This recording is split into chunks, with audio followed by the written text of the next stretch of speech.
Assalamualaikum warahmatullahi wabarakatuh. Perkenalkan, nama saya Naufal Sirojudin, NIM 220604. Saya dari kelas Informatika A. Di sini saya akan menjelaskan yang pertama ada hubungan antara teori bahasa dan otomata dengan komputasi.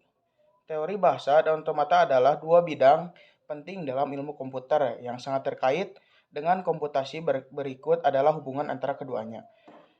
1. Teori bahasa. Teori bahasa adalah cabang ilmu yang mempelajari struktur, sintaksis, dan sistematik bahasa, termasuk bahasa alami seperti bahasa manusia dan bahasa formal seperti bahasa pemrograman.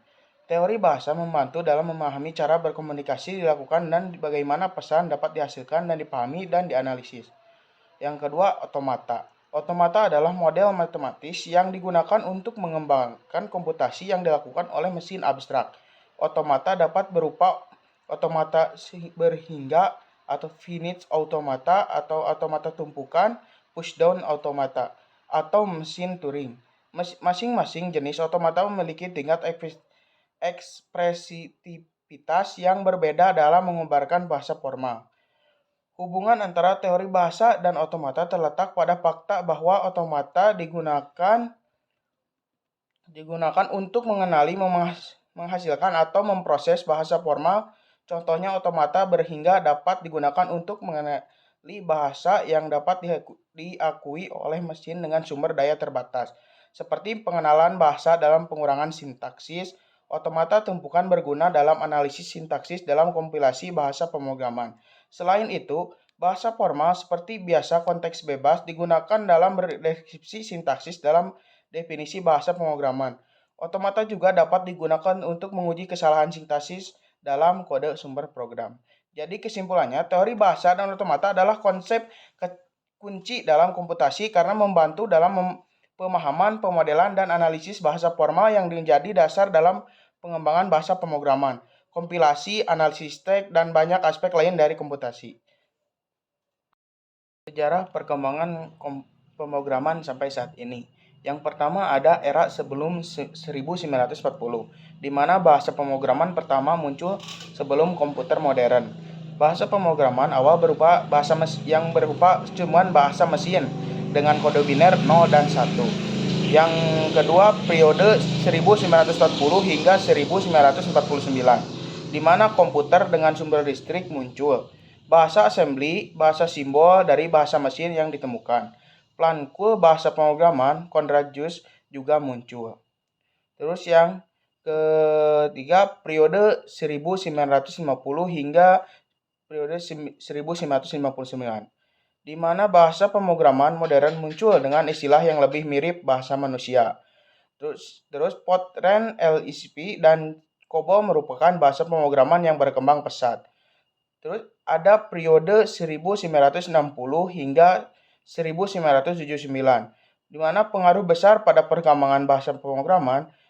Terus munculnya bahasa pemrograman berorientasi objek seperti Simula, C, Simtak, dan Prolog menjadi populer.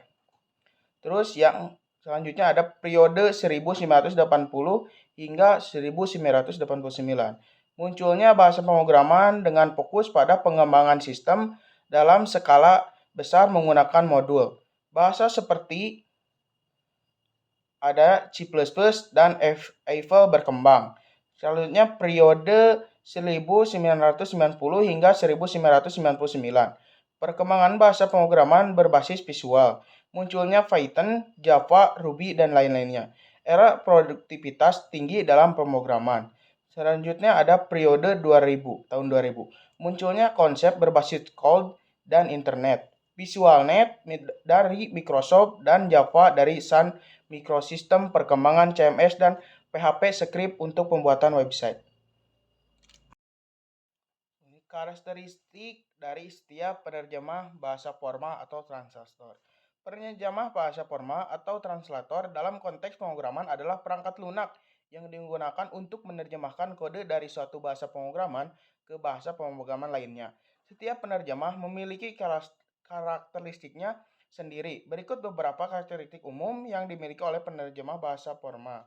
adalah telah memberikan ringkasan yang baik tentang perbedaan antara kompilasi dan interpretasi, serta perbedaan antara penerjemah statis dan dinamis untuk lebih merapikan informasi tersebut.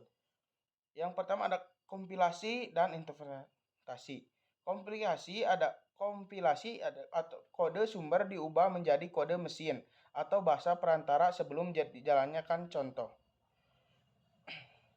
Dijalankan contohnya GCC untuk bahasa C++. Untuk bahasa C. Interpretasi kode diterjemahkan dan dijalankan baris per baris saat pemrograman berjalan. Contohnya Python atau JavaScript. Selanjutnya ada statis atau dinamis. Penerjemah statis memerintahkan kesalahan dan tipe data pada saat kompilasi. Contohnya bahasa seperti C atau C++. Penerjemah dinamis memeriksa tipe data dan kesalahan pada saat rutinnya, contohnya bahasa seperti Python dan JavaScript. Selanjutnya ada bahasa sumber dan bahasa target. Setiap penerjemah memiliki bahasa sumber input dan bahasa target output yang spesifik. Contohnya penerjemah Java mengonversi Java ke bytecode yang dapat dijalankan di mesin virtual atau Java JVM. Yang selanjutnya optimis kode. Beberapa penerjemah memiliki kemampuan untuk mengoptimisi kode sumber agar lebih efisien saat dijalankan. Ini umumnya terlihat pada kompilator. Yang selanjutnya ada portabilitas. Portabilitas adalah seberapa baiknya penerjemahannya mendukung portabilitas kode di berbagai platform. Beberapa bahasa seperti Java dirancang untuk menjadi platform agnostik. Yang selanjutnya kinerja. Kinerja penerjemah dapat berbeda-beda. Beberapa penerjemah berfokus pada kinerja tinggi, sementara yang lain mungkin lebih lambat tapi lebih mudah digunakan. Yang selanjutnya ada ekosistem dan perpustakaan. Beberapa bahasa pemrograman memiliki ekosistem dan perpustakaan yang kaya, sementara yang lain mungkin lebih terbatas. Yang selanjutnya ada komunitas dan dukungan. Seberapa besar komunitas dan dukungannya developer untuk bahasa tersebut.